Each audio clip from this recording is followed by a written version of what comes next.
morning mga kakusin. For today's video mga kakusin ay ang aking menu. Chicken soup with corn. Yan. Nagpakulo tayo ng legs ng manok mga kakusin. Pinalambot. Tapos mamaya pag lumamig yan ay hihimayin natin. Lagyan natin siya ng paminta, seasoning, para may lasa yung sabaw. Yan din ang gagamitin nating sabaw mga kakusin sa ating soup mamaya with corn. Yan.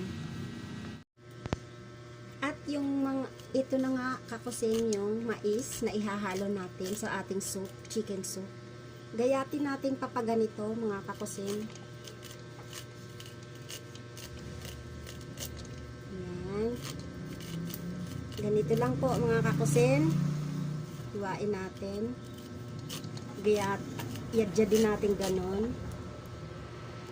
At ito na po mga kakusin, yung mais, ganito na po ang mangyayari. Pagkatapos nating idin or yadya din ng kutsilyo, ito na po siya ang mais. Gagawin na natin po siyang ilalagay na natin siya sa chicken soup with corn.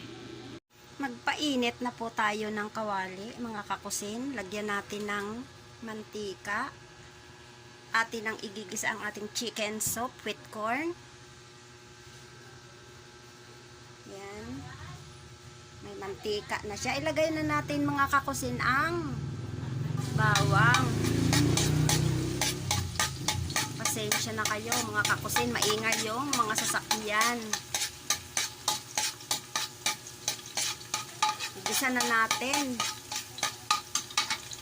habang naghihintay tayo. Ito na yung corn, tapos ito na yung chicken na pinalamig natin, yung nilaga natin kanina, tapos pinalamig. Ito na siya, hinimay-himay ko na siya. Yan. Medyo malalaki lang siya mga kakusin para wag naman masyadong maliliit, kasi pangit naman pag masyadong maliliit mga kakusin. Igisa na natin. Yan. Sunod na natin ang sibuyas. Yan. Pag nag-golden brown siya, mga kakusin, ay ilalagay na natin ang chicken. At ilagay na natin mga kakusin ang chicken. Ito.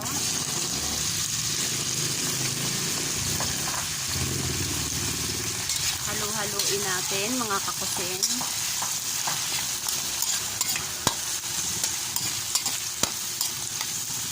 Isunod na natin ang corn.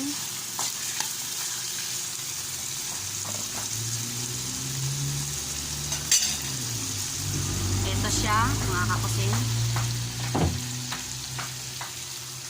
Yun, ang bango mga kakusin. Ang bango-bango niya.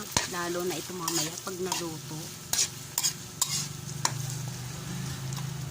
Ilagay na natin yung soup kanina. Ito na siya mga kakusin, yung soup ng chicken kaninang pinakuluan. Ayan, lagay na natin. Yun, ang bango niya mga kakusin. I-try nyo na.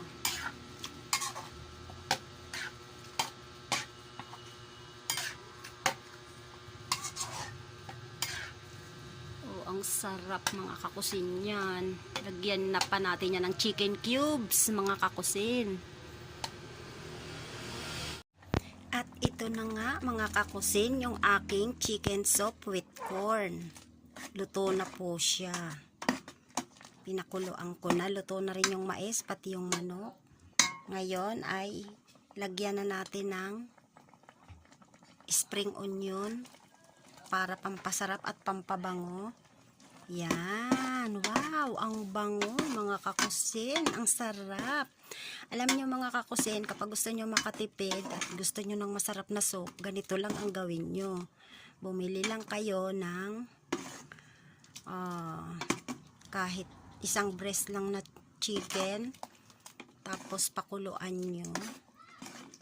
Lagyan lagyan nyo ng sabaw at tsaka ng mais. Ganito na siya mga kakusin. Ang sarap-sarap, malinamnam, napaka-healthy pa.